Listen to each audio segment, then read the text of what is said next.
how to see if you're shadow banned on Instagram. Hey guys, in this video, I am going to show you how you can check if you're shadow banned on Instagram. So make sure to watch this video till the end and let's get started. So the first thing that you want to do is open the Instagram app on your phone. Over here, tap on your profile icon at the bottom right. After that, tap on the three lines at the top right corner and scroll down to the very bottom. Over here, tap on account status. If your account is in good standing, you'll see green check marks indicating that your content is not affected and you have access to all features like commenting, following, and going live. If there are any issues, they will appear here. After that, you can go through the appeal process to resolve any violations if necessary.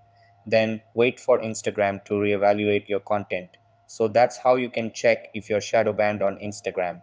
That's all for this video.